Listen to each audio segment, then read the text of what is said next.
At Forrester Creations, the atmosphere had been tense for weeks, but no one could have predicted how everything was about to implode. The family that had once appeared strong, united, and elite was suddenly cracking under the weight of a truth that had been buried for decades. It started with a routine, or what everyone thought was routine, DNA test. A simple verification related to medical records for a project Thomas Forrester had been leading overseas with Forrester International's Paris division.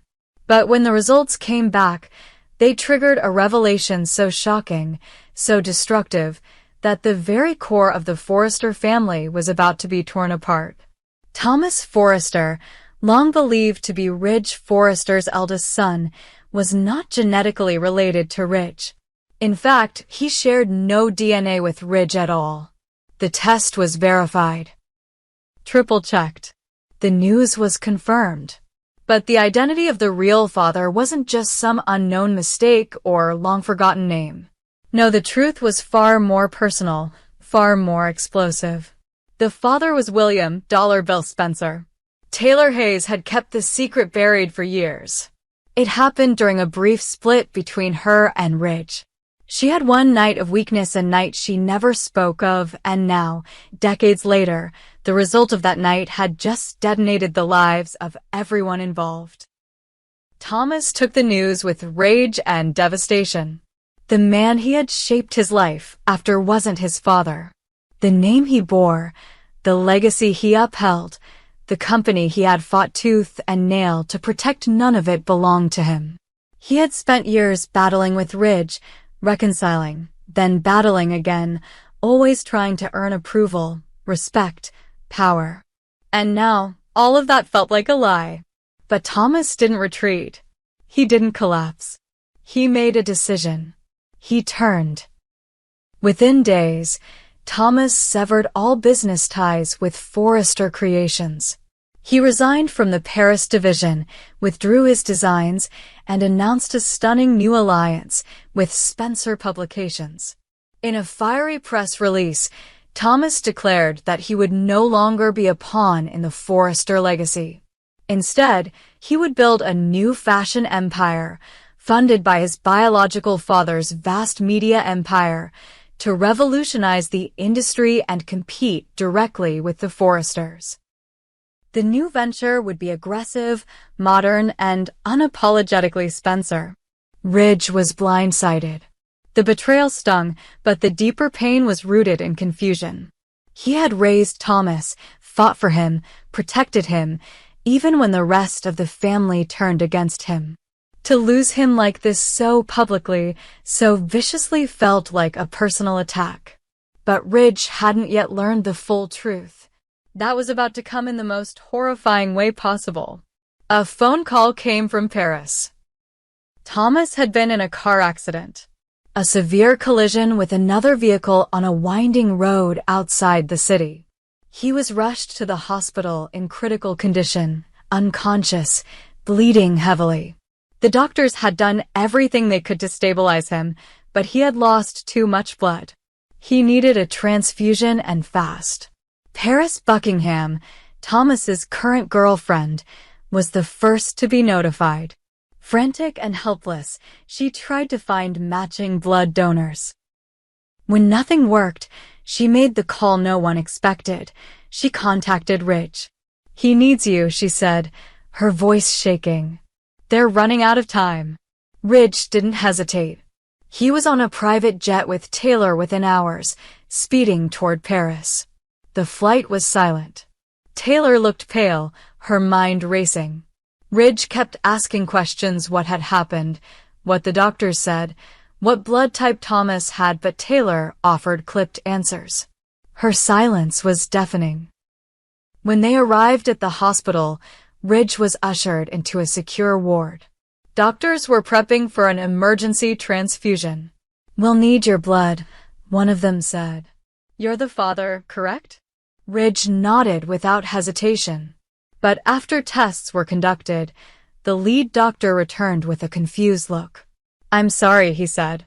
"We've just completed the panel. Your blood type is O negative. Thomas is AB positive. You're not a match. In fact, biologically, it's impossible for you to be his father. Time stopped. Ridge's face went pale. There's got to be a mistake, he muttered. Run it again. But the doctor only shook his head. We've confirmed it twice. And then it happened. Taylor broke down. She pulled Ridge aside, her hands trembling. I didn't want to do this now, she whispered. Not like this. But I don't have a choice. Ridge stared at her, horrified. What are you talking about? It was one night, she began, eyes flooding with tears. Years ago, you and I had broken up. I was hurt. I was alone. Bill was there. It meant nothing. I didn't know I was pregnant until weeks later. I convinced myself you were the father. I needed to believe it. Ridge stepped back as if she had struck him. You lied to me. You let me raise a son who wasn't mine. Taylor's voice cracked. I thought I was protecting everyone. You, Thomas, our family. And now he's dying, and I can't help him, Ridge growled. You made sure of that.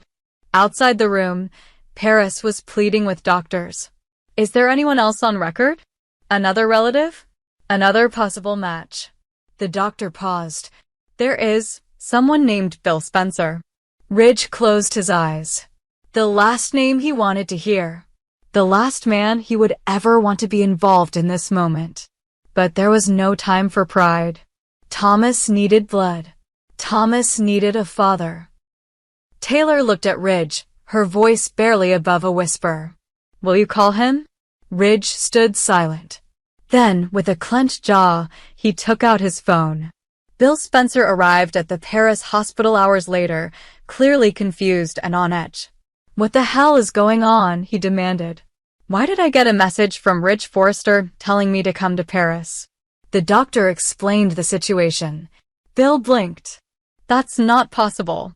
Taylor and Ridge cut him off. He's your son. The silence in the room thickened. Bill's expression shifted from skepticism to disbelief to dawning horror. Why didn't anyone tell me? There wasn't time for that, Ridge snapped. He needs your blood. Right now. Bill stared through the glass into the operating room where Thomas lay unconscious. It was surreal, unimaginable. But he nodded. Do what you need. The transfusion began. Hours passed. When Thomas finally stabilized, doctors emerged with hopeful news. The crisis is over. He's responding. The blood worked. You saved him. Bill sat quietly overwhelmed. For once, Dollar Bill Spencer, the man who always had a sharp word and a smug grin, had nothing to say. Back in Los Angeles, the fallout was volcanic. Thomas returned home days later with a new lease on life and a new identity to process. He was Bill Spencer's son. And that changed everything. Ridge struggled with the betrayal. He couldn't look Thomas in the eye. He couldn't forgive Taylor. Their bond, their family, was fractured beyond repair. Taylor tried to justify her decisions, but the damage was done. Thomas now found himself pulled between two worlds: Forrester blood in name only, and Spencer by birth. He chose to walk forward with Bill, leveraging his creative brilliance with Bill's power and resources to launch Spencer Luxe, a rival fashion empire set to dethrone Forrester Creations from the inside out. Hope, Steffi, Brooke, Carter all watched as the world they knew began to shift. Thomas had always been a wild card. But now, armed with Spencer ruthlessness and Forrester talent, he was a force no one could stop. And as the curtain fell on the latest chapter, the message was clear. Blood doesn't always make you family. But the truth always makes you dangerous.